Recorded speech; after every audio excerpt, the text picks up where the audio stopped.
to Seward. Yes, we're excited. We've already seen a cruise ship. It's docked. I'm excited. Why? Because of a cruise ship? Oh, yeah. No, I'm Yes. not. I'm not. We can drive right by the cruise ship. I'll take a picture. We're here at the visitor center, or the Chamber of Commerce, and we're going to go check some stuff out. Let's see what car parking and camping we can find, and then spend the night or two here.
Wow. Different light, different landscape again. So close to the landscape. So close, and I was not nervous at all. I wasn't jittery, I wasn't shaking, anything. It was just very comfortable. I'd rather do this than a plane. For me anyways, I can't speak for anyone else. But thumbs up, awesome.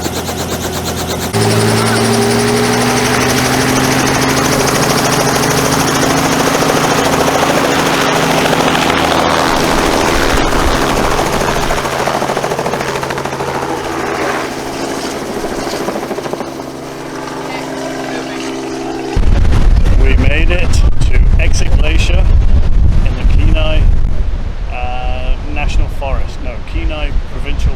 No, it's a state park, isn't it? State the park. Kenai State Park. Woo! Here, Kenai Forest National Park. What is it? Kenai Forest National Park. Sandra is on a mission because you can take this short walk from the lookout to get closer to the glacier. And so she really wants to get as close as possible without going up and over it.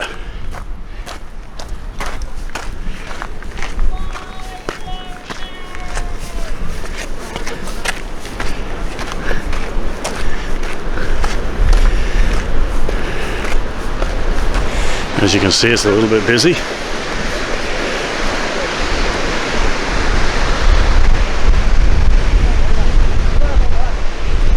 So this is the marker here. 2010 was where the glacier was. And if we pan right here, 90 degrees, that's 2019. So that's 10 years.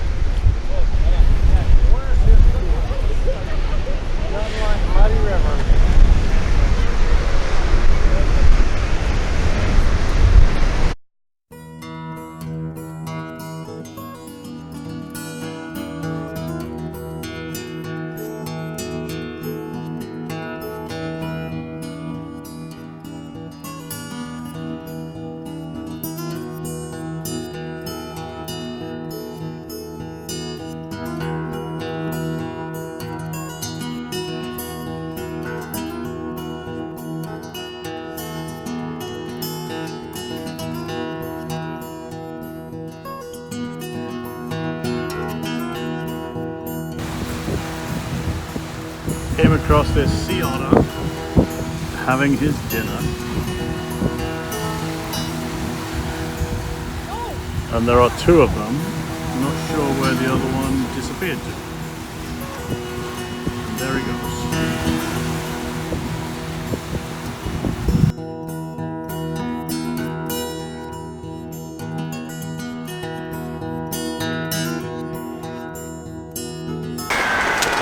Cheers, everybody. From Seward, Alaska. It's going to be a noisy recording because our campsite for the night, again, the second night, is actually on the side of a road. Come on up, pal. 1, 2, 3, jump. We've been here the last 2 nights. Unfortunately, to carry on with our journey, we have to leave tomorrow. One thing about Seward's campsites are they are city run, which means that the whole of the front of Seward is a campsite. It's $20 a night for dry and $40 a night for power and water, I believe. And you get an amazing view of the mountains. And the reason why it's all campsite now, in 1964, they had an earthquake. So this used to be Oil and gas. Oil and gas, this whole front area, and not just where the campers are on the other side of the road, but with all the destruction and devastation they had here in 1964 on the 9.2 earthquake, they decided to turn it into camping. And it is also a cruise ship terminal. The weather has been really good all day, and as the wind always picks up around 4:30 to 6 o'clock and dies away. Yes, I got a toque on and I got a vest on. It's a little bit chilly. Temperature is dropping. It does get dark here. We are on August the 3rd and around about 11 o'clock at night, which is unusual because everywhere else we've been, It's 2:30 in the morning. I am still awake. yeah, or even 12 o'clock or 12:30, it's still been daylight. So Seward, we noticed it in Homer 2 days ago as well. It was getting darker. But some friends that we actually met that we follow YouTubing, We actually were coming in from Homer yesterday to Seward, and on the highway we met and we stopped. We did a turnaround because we wanted to say hi. It's kind of unusual to do that, but it's somebody that we have followed on YouTube. His and her vlogs out of Alaska that they live, and they do touring around North America. Rebecca and Ben, we actually were communicating to them yesterday, and we were invited up to their place for a bit of a bonfire, and it was great to have a conversation and listen to full-time vloggers and full-time travelers, considering we are only just starting out.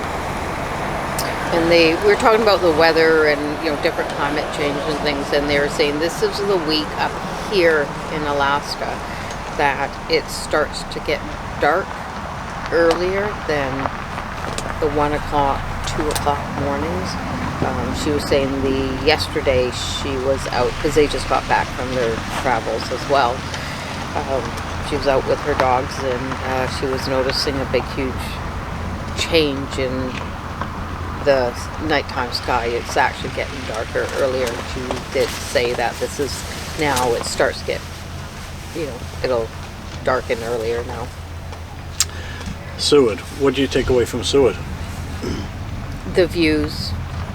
We did a helicopter trip today, and we looked at it and we weren't sure if we were going to do it, and we are so grateful that we did do it. We had a 15-minute helicopter flight. I'm going to show you in a minute, I'll turn the camera around, of where we flew, but it's amazing how close you can get to these passes, to these mountaintops, to these glaciers. Even though we were hovering, I'm sure it was 100 feet or whatever it was, but it was like that can is to my hand. It was so close. And it's a different type of mountains again than Talkeetna. When we flew with Talkeetna Air, fantastic. When we did the glacier landing, I've never ever done that. Will I ever do it again? Probably not, but once in a lifetime experience. And the difference from being in a plane to a helicopter, it's night and day, night and day. But the views, yes, we were up in the air for maybe half hour? 20 minutes. We were on a 15-minute flight, and we believe we got 25 minutes by the time we touched down. Marathon Airways is who we used. No, sorry, Marathon Helicopters is who we used. Mike, the pilot, amazing. You'll see that footage as we get going with this editing. But and just the staff, whether it was hospitality, whether we were like in Homer or Talkeetna, the staff, when you do go and inquire, they are so knowledgeable. A lot of these places, they're family run.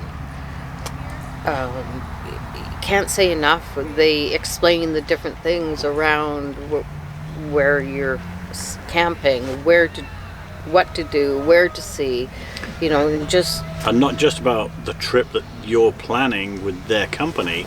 We asked them about Exit Glacier, and they told us how to get to Exit Glacier. This, turn left, turn right, take this road marker. It just added to the simplicity. They treat you with respect, even though you're a tourist still. You're traveling. You're exploring their beautiful area. Just chat with them. That's what it's all about, is meeting and greeting. And if you don't take that initial, hi, how are you? Ask them questions. They're not going to respond to you. But once you start engaging in a conversation with them, it opens every single door and more. They ask about where we've been, where we're from. So it's not just like pay for something, jump in the helicopter and go. It's great conversations from start to finish, and many more. And it just says that with his and her vlogs, Rebecca and Ben, just a conversation, something happened, we pulled in, we give a bit of assistance, and the next thing is, hey, if you're in Seward, send us a message, and suddenly you're invited, and the conversation's all about, hey, what do you do? The normal, what do you do? Where have you been? What are you into? And stuff like that. And it was just hospitality. It was unbelievable. And it just added to a great ending to a great day again today. Everything we've done in Alaska has been phenomenal. And same thing on our finishing with Rebecca and Ben tonight. They made a thing that they would like to come down to Vancouver. And we said, when you come down to Vancouver, please stop in. You're more than welcome to stay at our place for as long as you need. So again, it's who meeting people, putting it out there. And that's how the more friends you get in your next travels. And it gives you insight to road conditions. We are taking, I forget the name of the road, but we're going from Glen Allen to Toke. It's like a connector road, and yesterday we were advised it's a really rough road. It was confirmed today that yes, it is a rough road, but take your time. It's only a 20-mile stretch. It's frost heaves. That's where the frost has come up through the ground, and you get these bumps in the road. Take your time, slow it down. The trailer, you don't want the trailer lifting off, flying through the air. But it saves us going from Glen Allen all the way to Delta Junction and back down to Toke, which is not what we wanted to do. But now it sounds like we're going to do this road, but it's slow it down. We're probably going to like any off-road, what we've learned doing the Dempster, everything else, you just take it slow. Air down, take it slow. It's your equipment that you're about to damage, right? Everybody can go fast, but if your car can't do it, slow it down.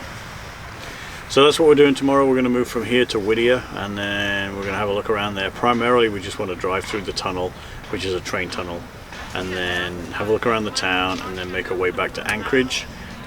From Anchorage, move up to Valdez, and maybe a day or two there. We could be going to MacArthur and having a look at the mine and around that area. We're going to look at that a bit more, investigate that.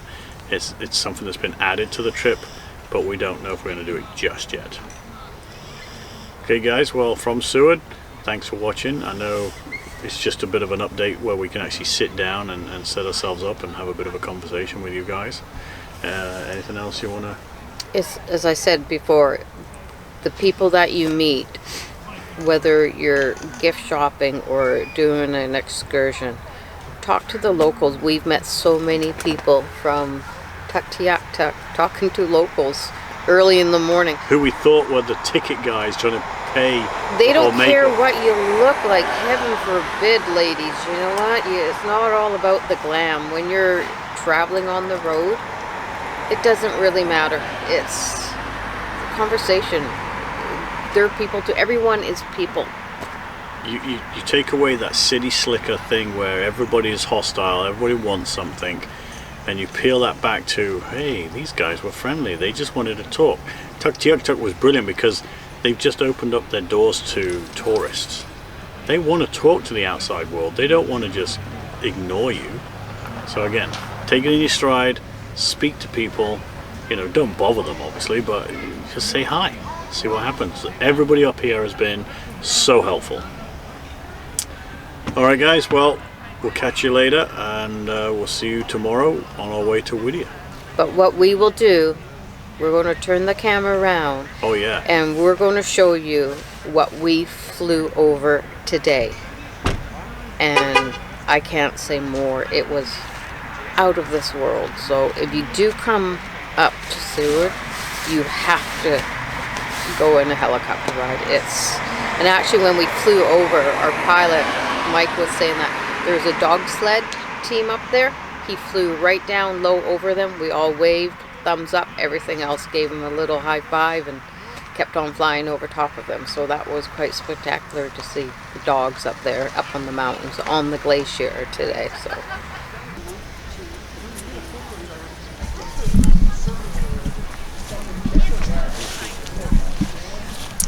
And this is the area that we flew over, clean over the ridge there, and sailed right down into that glacier. And I figure out if there's a second glacier.